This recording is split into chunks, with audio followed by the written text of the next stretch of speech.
Namo Buddhaya teman-teman, selamat bergabung kembali dalam Nama acara budaya. Lamar, Life and Mature bersama saya Mike dari CD, Sarjana dan Profesional Buddhis Indonesia. Di masa sekarang, anak-anak dan keturunan cenderung lebih materialistis. Mereka lebih memperhatikan atau mengutamakan warisan daripada bakti kepada orang tua. Sering kita dengar di berita-berita permasalahan atau sengketa warisan yang terjadi, baik itu di dalam atau di luar negeri. Nah, banyak juga kalangan yang mengalami permasalahan warisan ini, baik itu dari kalangan bawah sampai kalangan atas atau bahkan kalangan bangsawan. Nah, malam hari ini topik pembahasan kita adalah warisan, apa untuk dipersengketakan. Kita mengundang dua narasumber. Narasumber pertama kita malam hari ini adalah Pak Anton Sunarto. Nah, beliau adalah aktif sebagai seorang pengacara di Kusala Nitisena. Namo Buddhaya, Nama Pak budaya. Anton. Nah, narasumber kedua kita adalah Upasaka Pandita Pradipa Suryadi. Selamat malam, Namo Buddhaya, Romo Ivi. Iya, baik. Terima kasih Romo Ivi, Pak Anton, Iya, atas kehadirannya dalam acara lamar ini. Nah, mari kita mulai pembahasan malam hari ini, Pak Anton. Kita iya. mulai dari definisi ini, Pak. Iya. Apa sih, Pak, yang dimaksud dengan warisan? Warisan itu adalah harta peninggalan dari almarhum atau almarhumah kepada ahli warisnya. Baik yang Mhm. berbentuk barang-barang bergerak maupun tidak bergerak. Oke, berarti apapun yang ditinggalkan ya, aset bergerak, tidak Betul. bergerak ya, Pak Anton? Iya. Jadi bisa berupa, deposito, Oh, rumah, dan sama sebagainya ya? ya. Baik. Nah, kalau kita melihat dari sisi undang-undang nih, Pak, atau hukum negara ya, adakah mungkin undang-undang yang secara spesifik mengatur tentang warisan, Pak? Kalau warisan yang berlaku di Indonesia ini ada 3, yaitu berdasarkan hukum adat. Itu berlaku yaitu saya kasih contoh Mhm. di daerah, Sumatera Barat dan Sumatera Utara. Kalau di barat itu yang lebih diutamakan sebagai ahli waris adalah anak perempuan. Oke. Sedangkan kalau di, Sumatera Utara, itu diutamakan adalah anak laki-laki yang pertama yang berhak mewaris. Nah itu kedua adalah berdasarkan hukum Islam. Oke. Ketiga adalah hukum barat yang berlaku sesuai dengan KUH Perdata, yang Oke. berlaku untuk golongan Tionghoa yang ada di Indonesia. Oke. Itu kalau spesifiknya itu yang berlaku di Indonesia ya. Mhm. Itu, ada 3. Oke, dan malam hari ini kita akan lebih membahas ke yang mana nih, Pak Anton? Malam ini kita akan membahas yang ketiga, yaitu hukum barat yang berlaku untuk golongan Tionghoa yang berada di Indonesia. Oke, baik. Berarti hukum barat ya, Pak, ya? Ya, Nah, ini adakah pasal-pasal spesifik di tadi kan Pak Anton menyebutkan di KUH PER ya, Pak, ya? ya. Nah, itu di pasal berapa tuh, Pak, yang membahas mengenai warisan? Itu kalau menurut warisan yang berlaku untuk Tionghoa di Indonesia itu yaitu pasal 830 yang Oke. mengatakan bahwa pewarisan hanya terjadi karena kematian. Itu yang Oke. diatur, Berarti menurut undang-undang warisan itu hanya terjadi eee, setelah kematian. kematian. Baik. Nah, sebelum kita sambung nih, Pak, ya. Romo Ivi, Iya, ya tadi ini kan kita sudah mendengarkan, definisi dari undang-undang negara yang berlaku, Romo. Nah, iya, kalau dari sudut pandang agama Buddha nih, Romo, mengenai iya. warisan nih, apa pandangannya, Romo? Kalau warisan itu berawal dari kata-kata warisan, Mhm. berawal dari seorang anak muda yang pagi-pagi hari, pagi buta itu dengan rambut masih basah habis dicuci keramas, lalu sang Oke. Buddha melihat, lalu bertanya kepada anak muda itu. Anak muda itu menjawab bahwa dia memberikan hormat ke 6 penjuru. Apa saja. Nah, setelah itu Sang Buddha mengajarkan, itu caranya salah. Mhm. Sebenarnya memberikan penghormatan kepada 6 penjuru itu, kita sekarang berbicara mengenai warisan, jadi arahnya ke timur. Ke timur Oke. itu menghormat kepada orang tua. Nah, jadi ada Mhm. timbal balik bagaimana orang tua mendidik anaknya dan anaknya bagaimana memperlakukan orang tua. Nah, dari situ kewajiban orang tua kepada anaknya, satu, mengajarkan anaknya tidak berbuat jahat. Mhm. Kedua, mengajarkan anaknya untuk berbuat baik. Oke. Ketiga, mengajarkan anaknya untuk bisa hidup mandiri, Mhm. ya. Terus yang keempat adalah mencarikan jodoh yang cocok kepada anaknya. Yang terakhir baru diberikan warisan. Oke.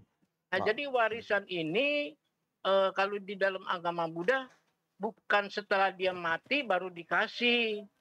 Jadi semasa hidup kedua orang tuanya, kalau dia sudah melihat bahwa anaknya sudah Mhm. pantas menerima warisan, itu diberikan. Cuman Oke. bahasanya kalau warisan kan biasanya dipakai secara hukum, warisan adalah diterima oleh si yang menerima warisan setelah yang mempunyai aset itu meninggal dunia. Tapi Iya. kalau di dalam agama Buddha waktu masih hidup pun bisa. Cuman kalau kita Oke. pakai istilah sehari-hari, bukan warisan pemberian orang tua kepada anaknya.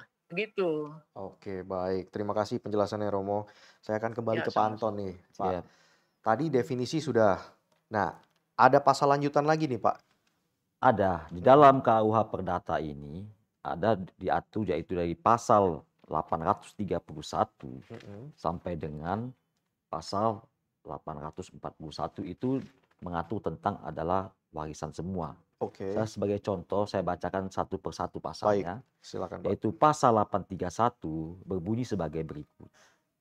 Bila beberapa orang yang antara seorang dengan yang lain ada pembagian pewarisan meninggal karena suatu kecelakaan yang sama atau meninggal pada hari yang sama tanpa diketahui siapa yang meninggal lebih dahulu, maka mereka dianggap meninggal pada saat yang sama dan terjadilah peralihan warisan dan yang seorang kepada yang lainnya.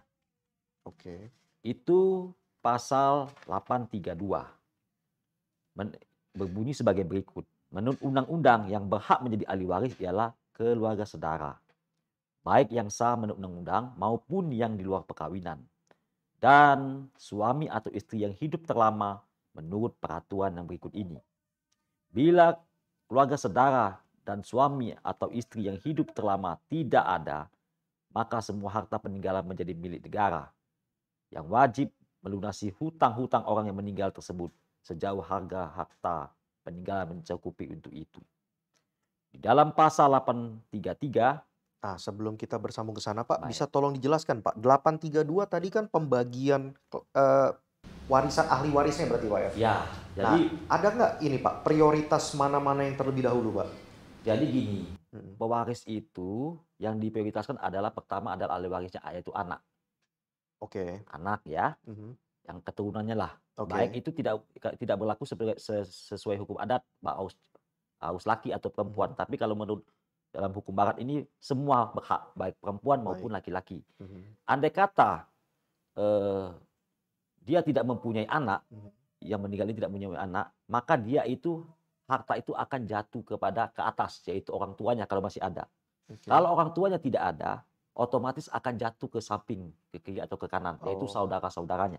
oke. Tapi yang diprioritaskan adalah anaknya dulu. Baik. Ada nggak dia ada anak? Kalau ada anak, ya jatuhlah ke anak. Mhm. Tidak memandang baik itu perempuan atau laki-laki. Semua sama. Oke, baik. Siap. Itu 832 berarti itu, Pak, ya? Ya, yang Baik. Yang diprioritaskan. 833 boleh disambung, Pak? 833 mengatakan para ahli waris dengan sendirinya karena hukum mendapat hak milik dari semua barang, atas semua barang, semua hak dan semua piutang orang yang meninggal. Bila ada perselisihan tentang siapa yang berhak menjadi ahli waris dan dengan demikian berhak memperoleh hak milik seperti tersebut di atas, maka hakim dapat memerintahkan agar semua harta peninggalan ditaruh lebih dahulu dalam penyimpanan pengadilan. Negara harus berusaha agar dirinya ditempatkan pada kedudukan besit oleh hakim dan berkewajiban untuk memerintahkan penyegelan harta peninggalan itu dan memerintahkan pembuatan perincian harta itu dalam bentuk yang ditetapkan untuk penerimaan warisan dengan hak istimewa akan perincian harta dengan ancaman untuk mengganti kerugian dan bunganya. Oke. Tadi Pak Anton menyebutkan besit. Apa itu yang dimaksud dengan Jadi besit, besit begini, saya kasih contoh besit ini. Adalah harta adalah harta yang meninggal, baik itu almarhum atau almarhumah, yang sewaktu dia masih hidup dia pinjamkan kepada pihak ketiga.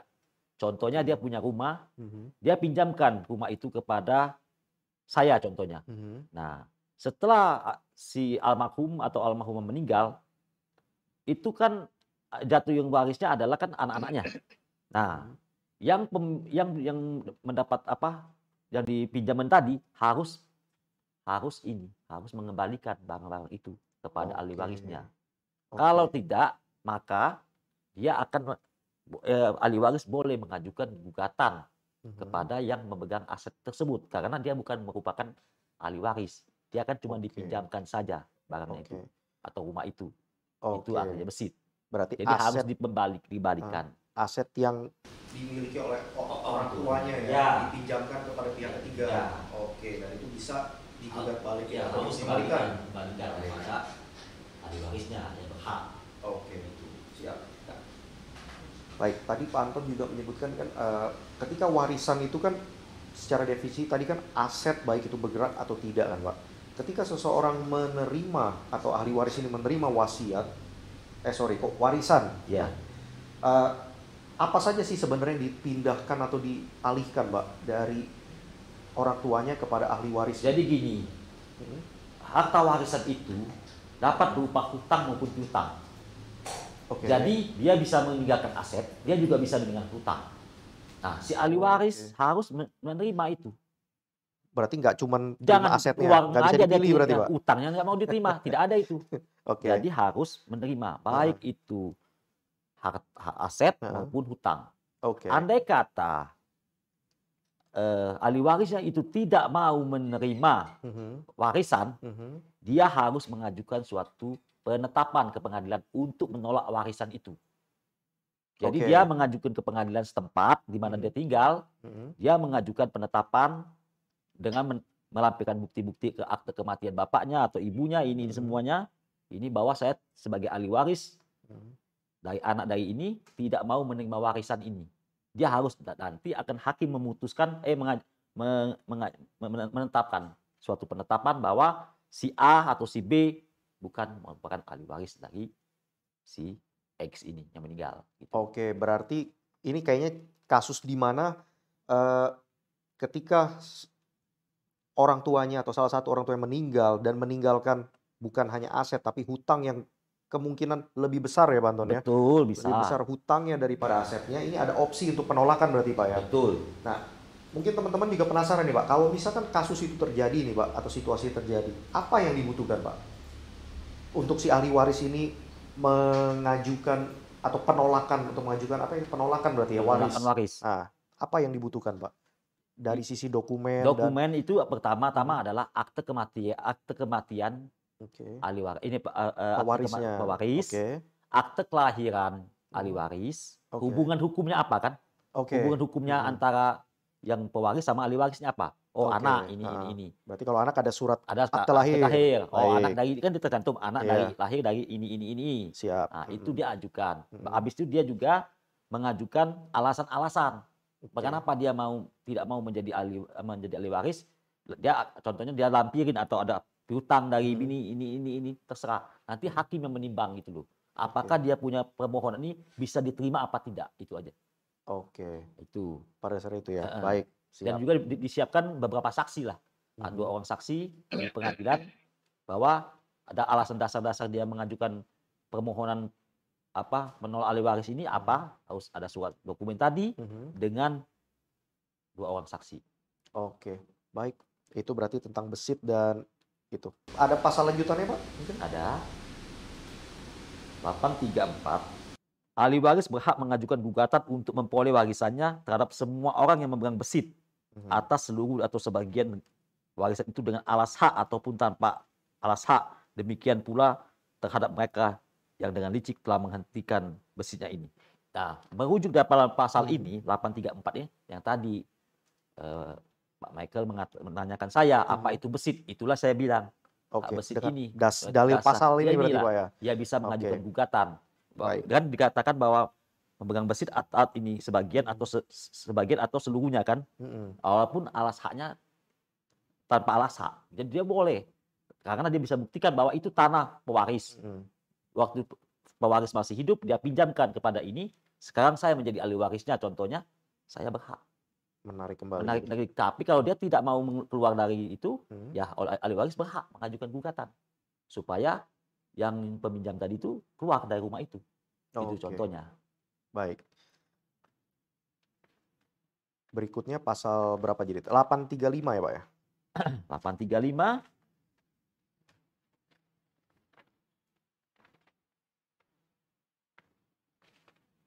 Enggak, kita langsung lanjut ke 8. Oh, berarti kalau gitu gini Pak. 838. 838 ya. Itu 838 bunyinya apa itu Pak?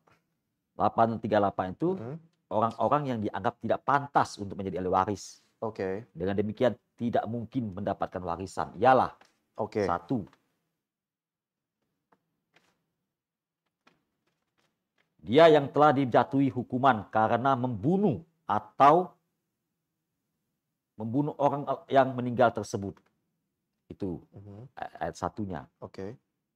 Ayat 2, dia yang dengan putusan hakim pernah dipersalahkan karena dengan fitnah telah mengajukan tuduhan terhadap pewaris bahwa pewaris pernah melakukan suatu kejahatan yang diancam dengan hukuman penjara 5 tahun atau hukuman yang lebih berat lagi.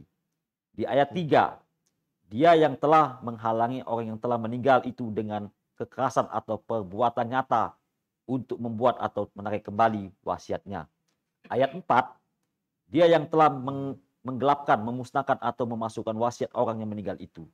Nah, jadi penjelasan dari pasal ini, yaitu ayat 1, yang berbunyi dia telah dijatuhi hukum karena membunuh. Jadi dia tuh membunuh pewaris. Jadi tidak bisa jadi ahli waris. Gitu loh.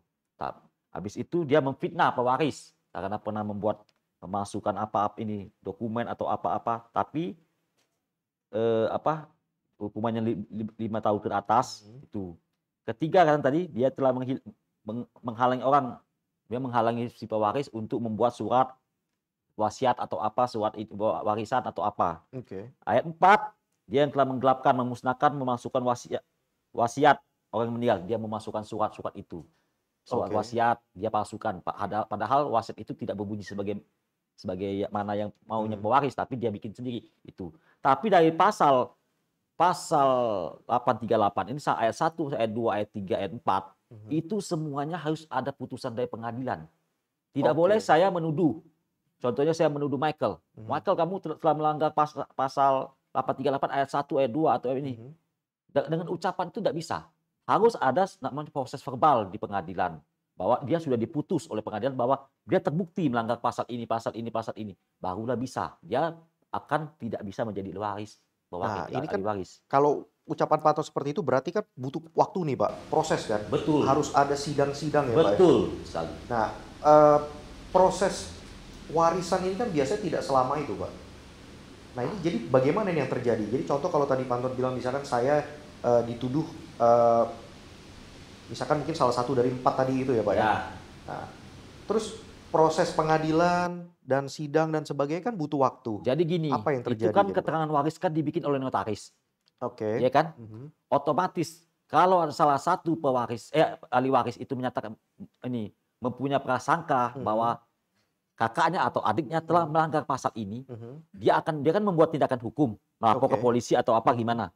Nah, dan dasar bukti laporan polisi itu dia bisa memberitahukan kepada notaris, jangan dibikin dulu keterangan waris. Karena kan dalam keterangan waris itu notaris tidak tahu. Dia berdasarkan data. Anak si A dan B ini siapa? Si D ini anaknya semua itu berdasarkan dokumen.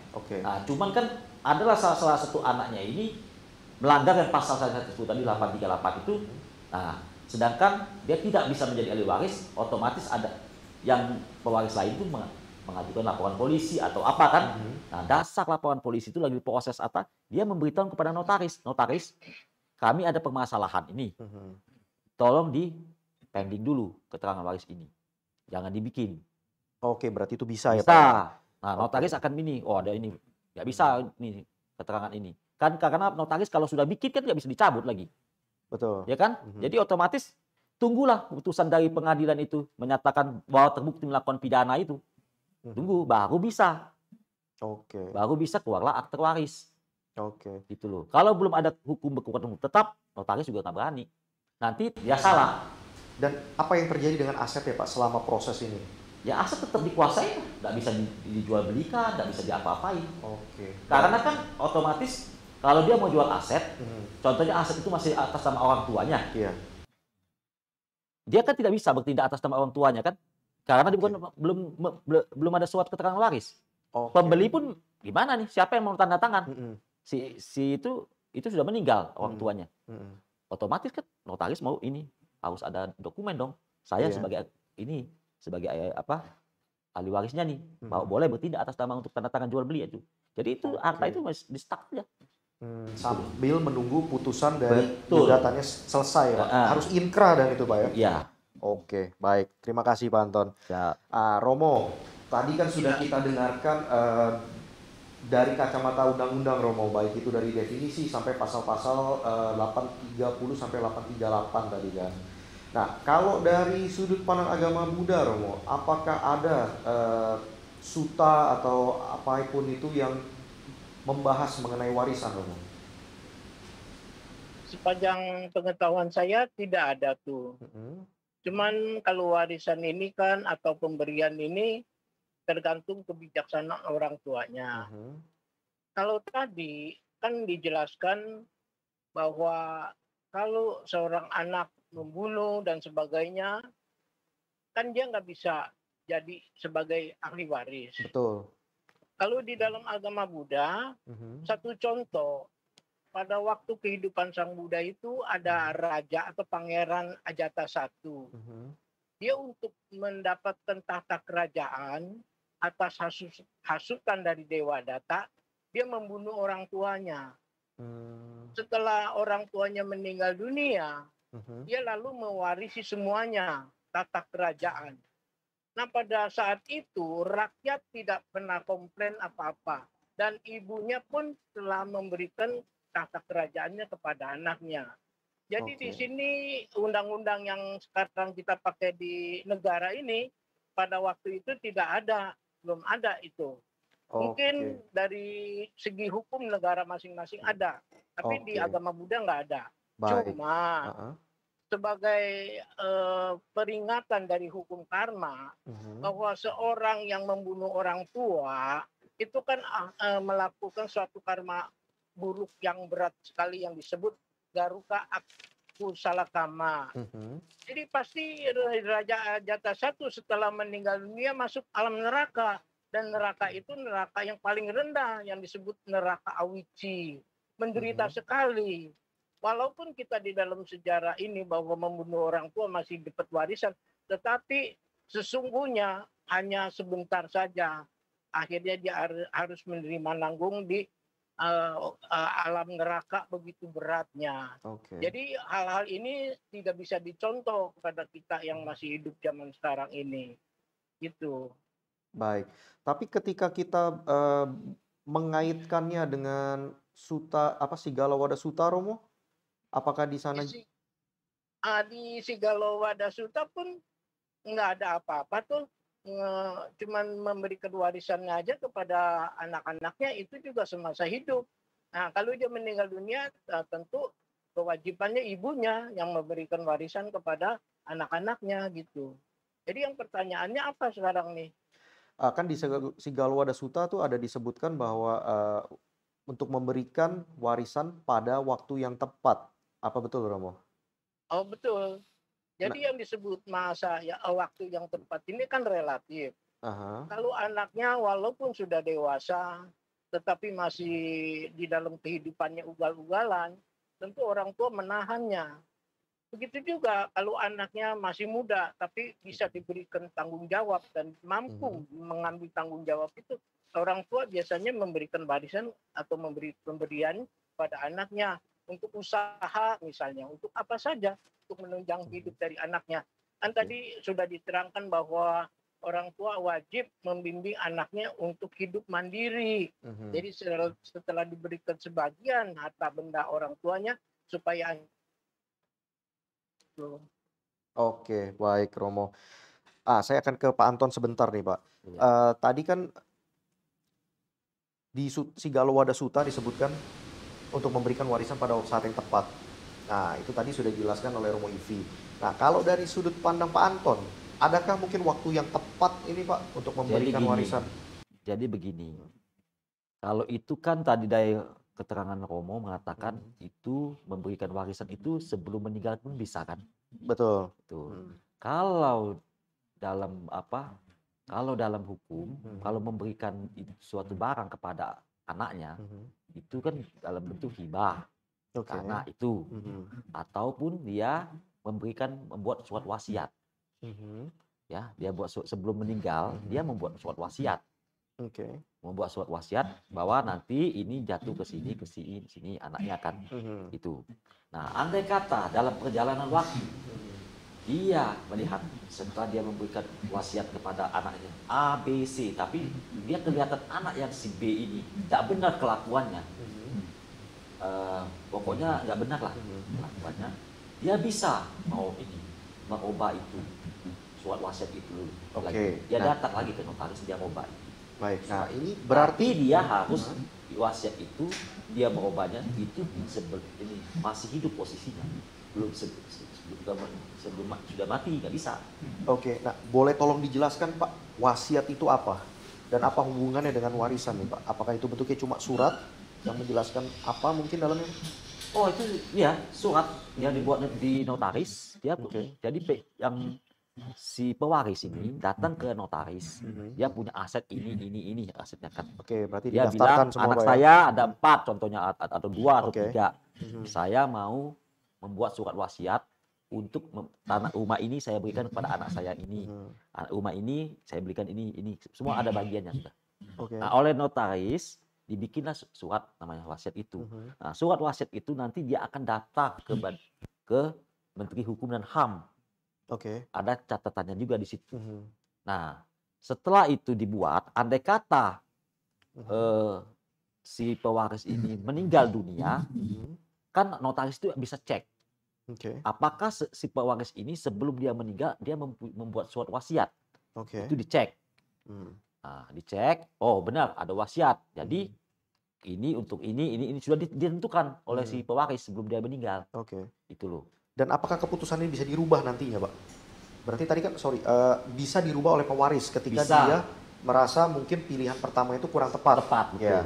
Nah, ketika si pewaris ini sudah ya meninggal, wasiat itu bisa dirubah nggak itu? Oh, enggak bisa. Sudah tidak bisa lagi ya? Enggak bisa lagi.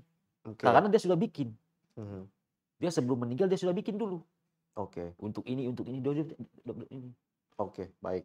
Bisa aja banyak kejadian juga di pengadilan itu bisa aja namanya kan niat orang. Contohnya si anaknya 3, wasiatnya ini nggak adil. Gimana nggak adil? Bisa aja atau adik atau kakaknya menggugat ke pengadilan. Dia mengatakan bahwa sewaktu membuat wasiat ini orang tuanya dipengaruhi ini. Asal bisa dibuktikan, harus dibuktikan, jangan asal ngomong bahwa sewaktu membuat surat wasiat ini orang tua siapa dia dipengaruhi oleh anak nomor 3 supaya kasih dia yang lebih banyak ini tapi nggak bisa, harus ada bukti. Gitu loh. Kalau nggak ada bukti ya semuanya bisa menuduh semua dong begitu. Iya, betul. Baik. Romo, ini tadi kan penjelasan dari Pak Anton mengenai wasiat ini berarti kan bisa digunakan sebagai salah satu cara ya, Pak ya, Betul. untuk mengurangi sengketa warisan. Nah, kalau dari sudut pandang Romo, ada nggak nih Romo cara yang bisa mungkin ada cara lain yang bisa dilakukan, Romo? Ya itu kan orang tua memberikan kepada anaknya. Kalau yang namanya warisan itu surat apa yang tadi disebutkan itu Wasiat, Romo.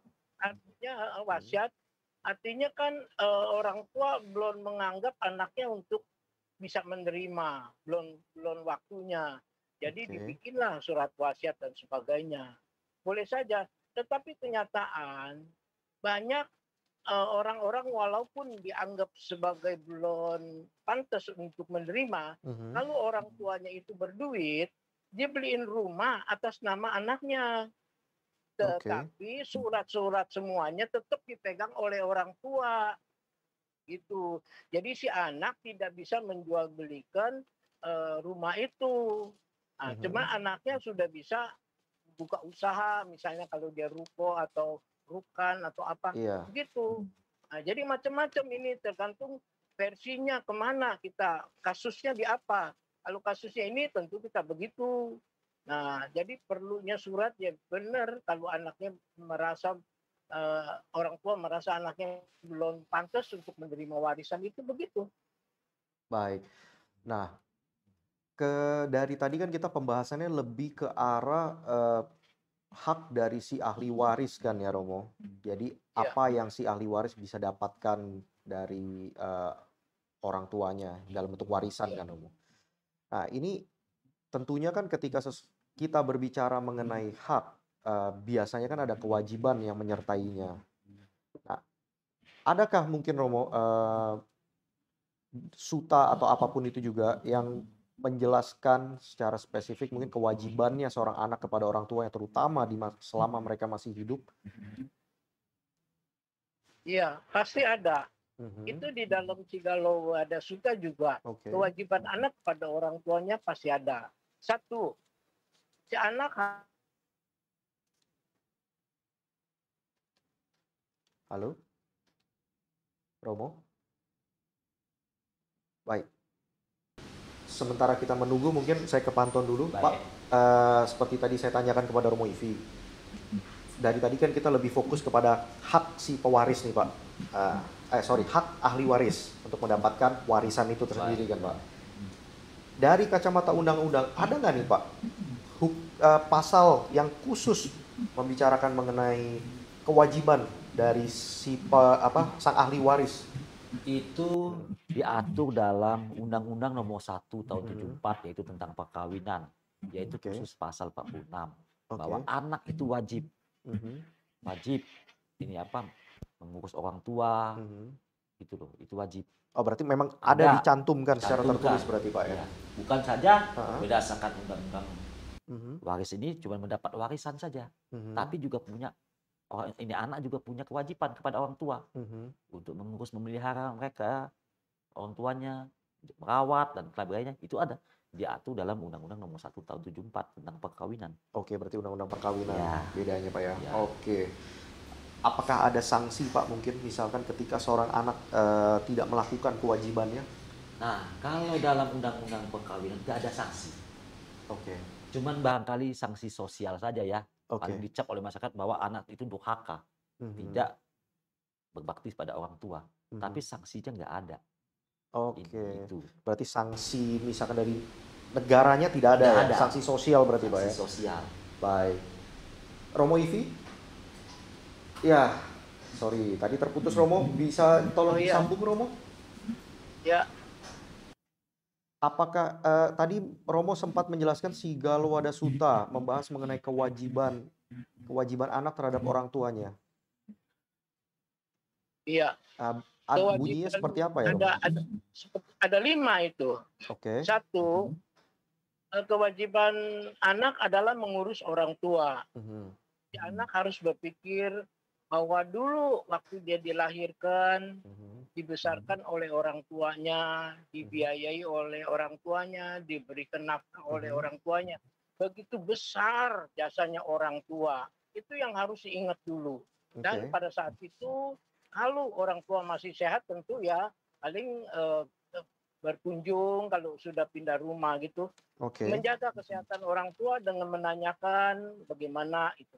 Tapi kalau orang tuanya sudah jompo, nah itu kewajibannya harus mengurus anaknya, mengurus oke, orang tuanya. Nah, dulu dia masih anak-anak, masih bayi, waktu BAB, kencing diurus. Sekarang orang tua sudah tidak mampu lagi BAB sendiri, dia pun nggak boleh geli-geli, dia harus urus itu betul, orang iya, tuanya sebagai seperti orang tua yang masih mhm, sehat lah begitu, nggak boleh berpikiran yang jijik lah apa sebagainya gitu. iya, Yang kedua, itu melaksanakan kewajiban. Kewajiban anak kan dia bukan hidup sendiri, tapi lihat kasusnya. Kalau anaknya banyak saudara belum mencari, dia juga mempunyai kewajiban untuk membiayai adik-adiknya atau kakak-kakaknya dan sebagainya. Yang Oke. ketiga, menjaga kehormatan keluarga. Jadi keluarga itu kan dijaga Mhm. kehormatannya, tidak melakukan hal-hal yang melanggar hukum, yang Mhm. bikin malu nama keluarga, yang mencemarkan nama keluarga, begitu kan? Nah, Mhm. yang keempat, menjaga warisan. Dan kelima, ini dalam kasus kalau orang tua sudah meninggal dunia, Mhm. si anak harus melakukan suatu kewajiban berupa penyaluran jasa yang disebut patidana. Itu ada Oke, upacaranya sendiri gitu. baik. Kalau, khusus untuk menjaga warisannya Romo, mungkin ada yang lebih spesifik dijabarkan di sana Romo? Oh iya, baik. Kalau menjaga warisan, Mhm. itu kan nggak pernah dibilang bagaimana cara menjaga warisan. Oke. Cuma kita boleh ambil dari ayat-ayat atau cerita bahwa pada suatu hari perumah tangga itu bertanya kepada Sang Buddha, Mhm. kepada Sang Tathagata yang diberkati, Mhm. apa yang harus saya kerjakan sebagai perumah tangga. Mhm. Lalu Sang Buddha mengajarkan bahwa perumah tangga itu satu harus rajin, Mhm. karena di dunia ini tidak ada yang merupakan harta jatuh sendiri kepada Mhm. anak si orang ini. Iya. Jadi dia harus rajin mengumpulkan harta. Yang kedua, itu menjaga hartanya yang sudah didapat. Bagaimana caranya menjaga? Yaitu Mhm. dengan perilaku baik, jangan melanggar hukum.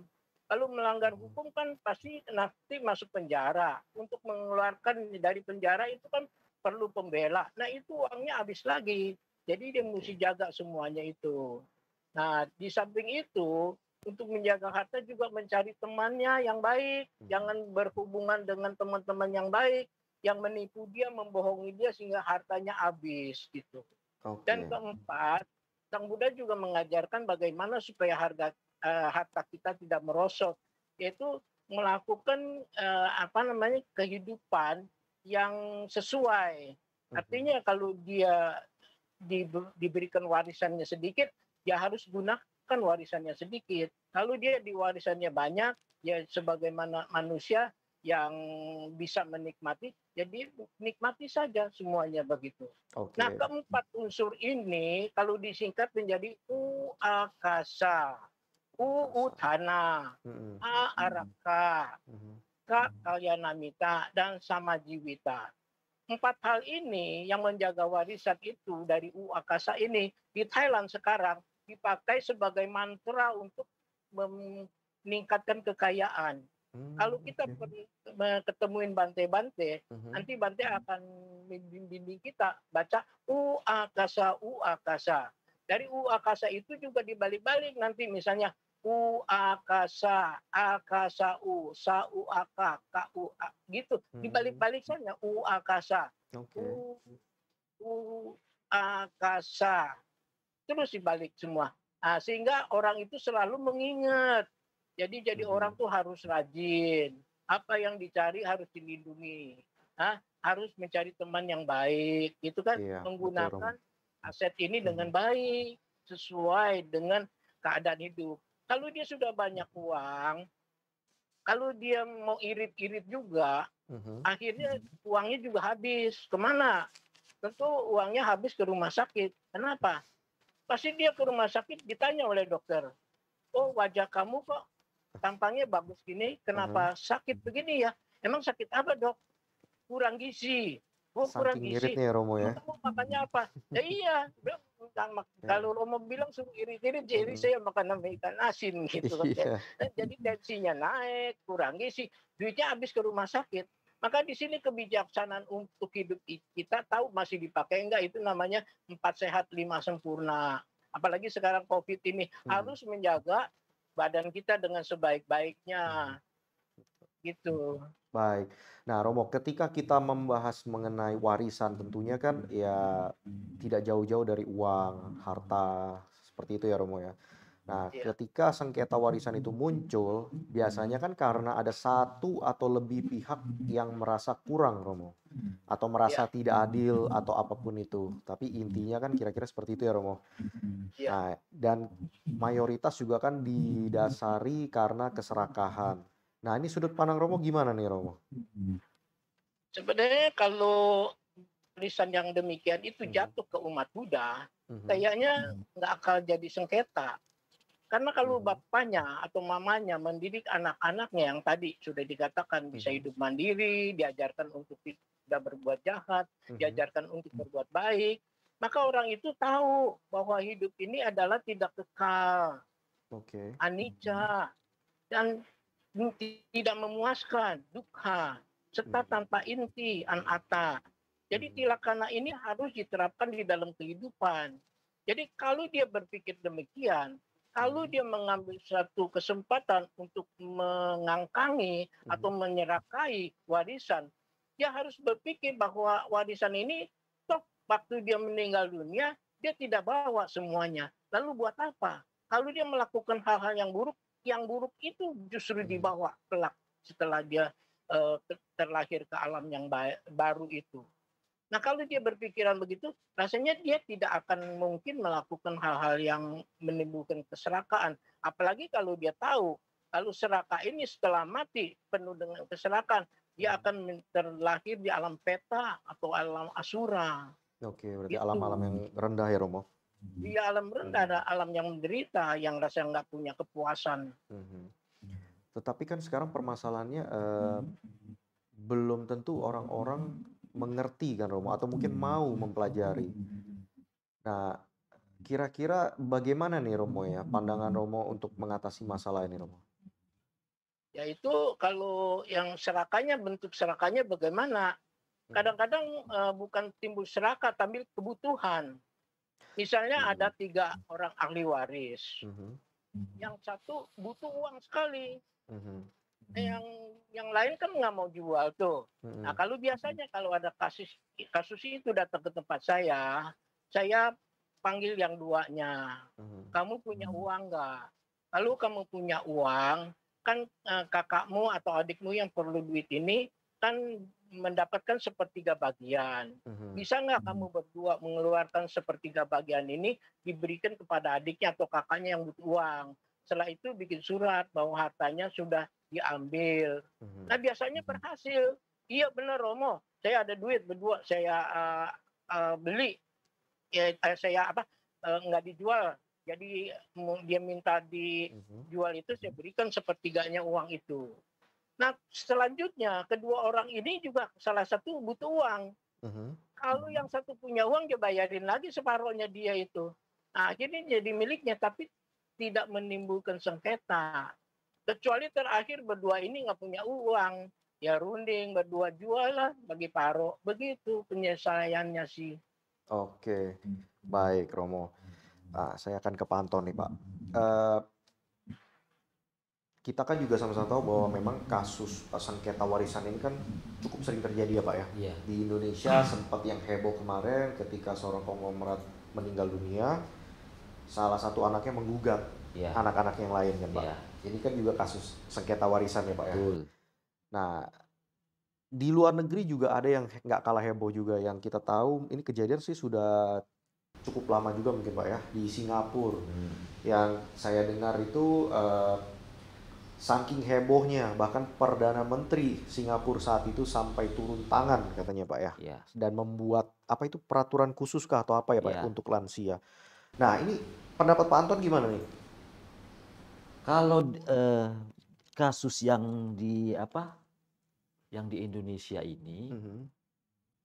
itu menurut saya, itu memang hak-hak orang untuk menggugat kan. Mhm. Cuman kan ada dasar-dasarnya apa ini, kuat apa enggak Oke. pembuktiannya. Mhm. Bahwa dia itu sudah kan kalau saya dengar ceritanya dia sudah Mhm. dibagi, cuman Oke. pembagian tidak merata menurut dia. Itu Oke. menurut versi dia, Mhm.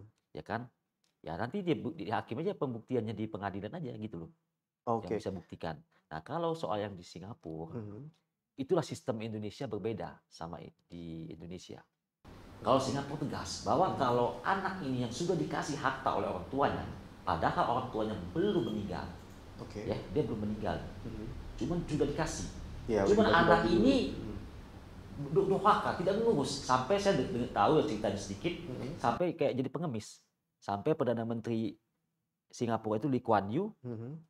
ketemu dia, wah kamu kan dulu kaya, Kok Mhm. dia begini?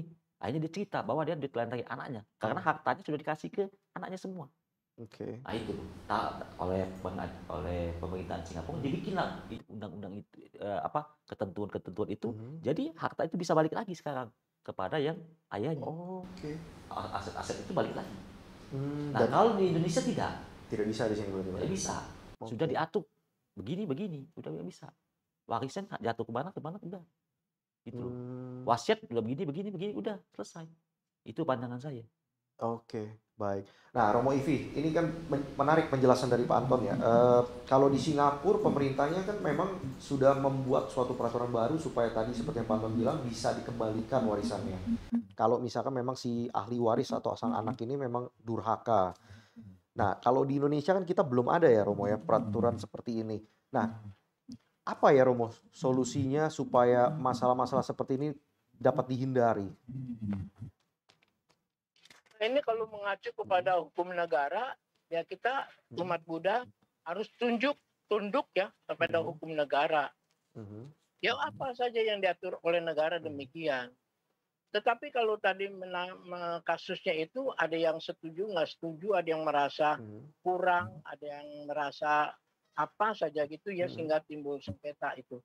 Nah kasusnya bagaimana? Saya juga belum jelas sekali Misalkan kasusnya. begini Romo, kalau kasus itu tadi kan Romo, sudah jelaskan ya. Ini kalau yang tadi Pak Anton yang kita bahas di sini adalah ketika, sang anak yang sudah diberikan warisan oleh orang tuanya dan malah berlaku durhaka Romo. Jadi Ya. orang tuanya nggak diurusin, jadi hartanya dia mau, tapi kewajibannya dia nggak mau gitu Romo. Mhm. Nah itu kalau kewajiban anak yang demikian itu kan anak durhaka. Mhm. Kalau anak durhaka itu paling-paling seorang ibu somasi lah Oke. dari perlindungan hukum. Nah, masalah ini banyak Mhm. soal itu. Saya pernah nangani satu kasus, tapi secara agama. Mhm. Bagaimana kasusnya? Ada seorang suami istri bercerai. Mhm. Dia punya anak. Oke. Anaknya sebagian ikut ayah, sebagian ikut ibu. Nah, itu berdua Mhm. ribut tentang warisan sampai masuk ke ranah hukum. Oke. Akhirnya sang anak dari ayah, pihak ayah Mhm. ini, dia bawa cek kosong. Oke. Dia bawa cek kosong ke menemui hakim. Mhm. Pak Hakim, ini saya kasih cek kosong. Mhm. Tulis saja semaunya Pak Hakim. Mhm. Apa maksud lu nih begini? Begini Pak Oke. Hakim, saya ingin ibu saya masuk penjara 1 malam pun nggak apa-apa. Nanti Pak Wah. Hakim tulis saja. Mhm. Nah, kita orang Indonesia pun masih punya harga diri, mesti ada akhlaknya. Mana Mhm. mau hakim begitu Mhm. melakukan suatu perbuatan durhaka bagi seorang anak kepada ibunya itu. Jadi Oke. hakim juga menolak yang demikian. Hal ini pernah terjadi. Akhirnya dia diputusin secara sumpah pocong. Sumpah Oh. pocong bahwa si anak itu mengakui ini hartanya. Jadi memang dari hukum terakhir Heeh. itu sumpah pocong. Jadi Mmm. yang dituduh. Baik. Nah, Pak Anton, ini menarik ini cerita dari Romo Ivi. Eee, ketika masalah kayak tadi sang anak mau menggugat orang tuanya untuk warisan dan apapun itu, Pak. Ada nggak mungkin dari, secara hukum itu perlindungan untuk sang orang tua ini atau pewaris untuk menghadapi, eee, ahli waris yang seperti ini, Pak? Ada sih, Mhm. yang tadi yang Romo Kok Ivi, Wisnu jelasin tadi ada, mhm. untuk perlindungan hukum. Bisa berarti, Pak, ya? Bisa, cuman itu tidak ada efek apa-apa. Cuma untuk Mmm. perlindungan hukum doang, nggak ada efek. Maksudnya bisa membatalkan suatu surat itu nggak bisa. Cuman Mmm. itu aja kita melapor ke mana, ke komisi apa itu bisa. Kalau nggak ada efek Oke. apa-apa, tidak bisa menyentuh ke ahli waris, gitu loh. Mmm. Itulah tadi saya ada Mhm. mendengar penjelasan dari Romo Ivi mengatakan bisa aja si seorang sebelum meninggal dia Mhm. memberikan warisan dulu, Mhm. kan? Ada Betul kan betul. memberikan warisan Iya. dulu. Nah, kita nggak tahu setelah memberi warisan itu akan yang tadi kasus yang di Singapura itu timbul. Betul. Nah, ini Menjadi masalahnya. permasalahan baru itu, Pak ya? Ya, Iya. jadi di Indonesia udah diatur, mau Ah. cabut lagi warisnya bisa. Mhm. Itu loh. Itu masalahnya. Jadi itu kadang-kadang Mhm. itulah ini diatur warisan ini akan timbul kalau sudah meninggal. Oke. Nah, kecuali dia mau memberikan hibah, lain lagi urusannya. Oke. Ya kalau hibah boleh Boleh, diberikan boleh, sebelum terserah dia. yang memberikan meninggal ya? Itu. Oh, dan memang harus ya, Pak ya? Boleh, bukan nggak harus. Boleh orang tua menghibahkan apa ke anak boleh, Oke. tapi nggak harus, nggak wajib gitu loh. Oke. Itu masalahnya. Berarti memang secara undang-undang tidak ada ya, Pak ya? Nggak ada. Oke. Nah, Romo, Ya, ketika seorang tadi kan cerita Romo itu ya lumayan mengagetkan juga ya, sang anak membawa cek kosong seperti itu dan ingin melakukannya. Nah, kebetulan kan Romo yang sendiri yang sudah secara pribadi eh, menyaksikan dan mengetahui bahkan juga ikut mengurus ya Romo ya. Nah, kira-kira nih kalau supaya untuk kedepannya tidak terulang lagi Romo, apa kira-kira yang bisa diterapkan ya Romo ya? nah itu penting sekali bahwa seorang orang tua sejaman sekarang ini harus memikirkan tentang memberikan aset yang pantas diberikan kepada anaknya. Mhm. Kalau kita punya rumah ada bisa beli 3, anaknya cuma 2, ya kasih satu-satu. Untuk melindungi asetnya, saya sudah katakan tadi, suratnya jangan dikasih ke anaknya. Sehingga Oke. kalau dia mau jual rumahnya kan nggak ada surat bukti itu kepemilikannya, dia nggak bisa jual. Mhm. Notaris juga nggak akan menjual suatu rumah yang tidak ada suratnya. Nah, surat itu dia bisa simpan di safety box, di mana aja gitu. Nah, itu cara Oke. satu-satunya saya rasa. Mungkin ada yang lain kalau bukan satu-satunya ya belum terpikir untuk apa lagi gitu. Baik, siap Romo. Nah, Pak Anton tadi untuk menambahkan, ketika tadi kan tidak ada ya sanksi untuk sang anak ya kalau kalau mereka tidak berbakti atau durhaka Nggak lah, ada. mana yang nggak ada ya. Nah, mungkin ada nggak nih Pak tips untuk teman-teman yang mungkin ya orang tuanya sudah mulai lanjut dan sebagainya sehingga mereka nih bisa lebih apa menghindari lah Pak sengketa warisan ini di kemudian hari. Apa yang kira-kira bisa diberikan supaya mereka tuh mendapat masukan yang positif Pak? Kalau menurut saya, Mm-mm. itu orang tua sebelum dia meninggal, dia kan tahu, dia tahu Mhm. tingkah laku anak-anaknya, ya, dia Mhm. tahu tingkah laku anak-anaknya, Mhm. baik yang buruk maupun ini yang baik maupun Mhm. yang jelek. Mhm. Kalau tips saya, bikinlah suatu wasiat, Oke. bikinlah dia suatu wasiat, ini, surat Mhm. ini untuk siapa, ini untuk siapa, ini untuk siapa. Bikinlah dia wasiat. Boleh juga kalau dia bijaksana, Mhm. dia bilang juga boleh kepada anak-anaknya, papa, mama sudah lanjut usia. Mhm. Biar kalian nanti kalau mama papa sudah tidak ada lagi, kalian tidak akan ribut gini-gini. Papa sudah memberikan wasiat, papa udah taruh ini Mhm. wasiat ini di notaris ini. Mhm. Bisa aja diterangkan begitu. Oke. Kadang-kadang kan diterangkan begitu, ada kadang-kadang ada yang nggak terima kan. Mhm. Ada kan nanti papa bilang papa yang kok dikasih ini, kok saya kasih ini, pilih kasih. Mhm. Nah, itu ada. Kadang-kadang ada orang tua juga tidak memberitahukan kepada anak-anaknya. Dia biar anak-anaknya tidak ribut. Oke. Itu dia membuat surat wasiat ke notaris. Nah, di situ kadang-kadang setelah meninggal baru dibuka. Waktu wasiat dibuka pun masih juga bisa ada ini. Keributan lagi ya Pak? Keributan ada. Oke. Cuman itu sedikitnya menelisir ini adanya keributan warisan. Oke. Dibikinlah suatu wasiat. Oke. Kalau tips saya, wasiat itu paling bagus, Mhm. jangan diam-diam. Kalau bisa dibicarakan ini. Juga diomongkan, dikasih tahu ke anak. Begini, papa kasih ini, kenapa lebih besar ini. Yang logis bisa diterima anak. Oke. Jangan sampai nanti setelah meninggal, tahu-tahu ada wasiat, juga dipersengketakan. Iya, ujung-ujung Gitu. ribut juga. Ribut Kak. juga. Iya, Jadi betul. kan kalau bapaknya, dia kan takut segan. Anak-anak kan Mhm. akan segan sama orang tuanya kan. Mhm. Papa sudah begini-gini, harus ikut. Mhm. Gitu loh. Kalau kamu tidak begini nih, papa akan ambil tindakan. Kan dia agak takut anak-anak itu jadinya.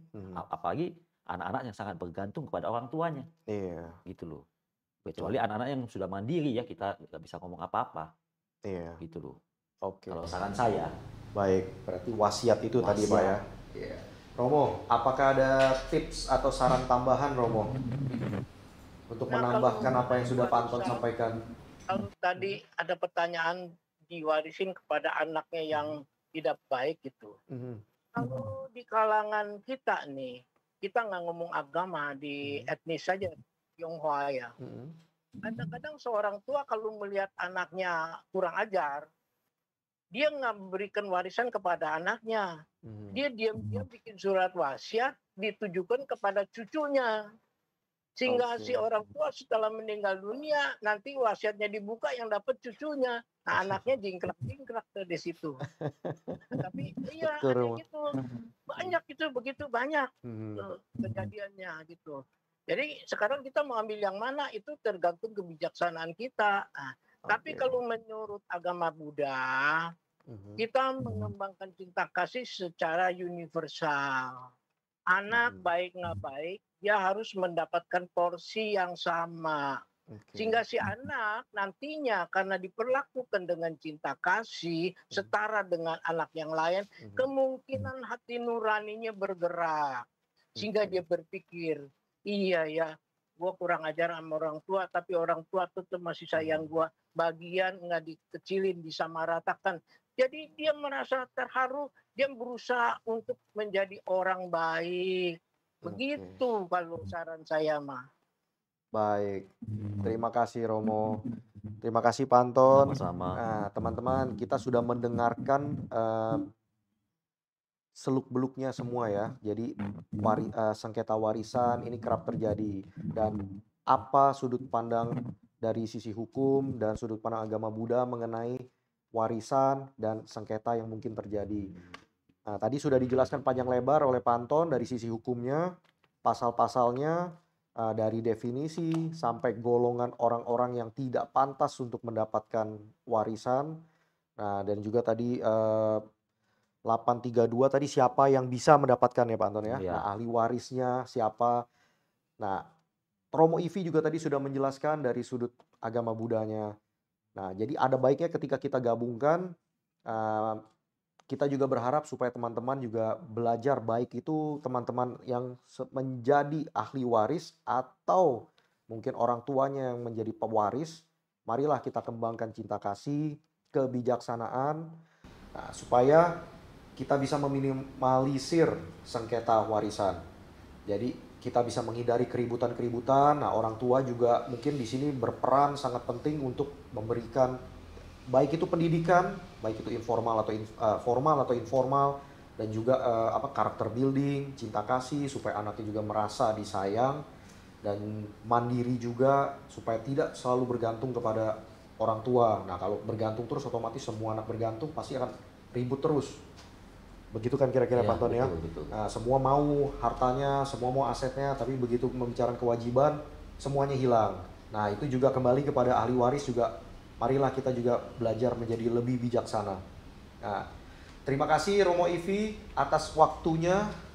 Nah, terima kasih Pak Anton sudah meluangkan waktu untuk sharing bersama kita dan teman-teman di acara lamar ini.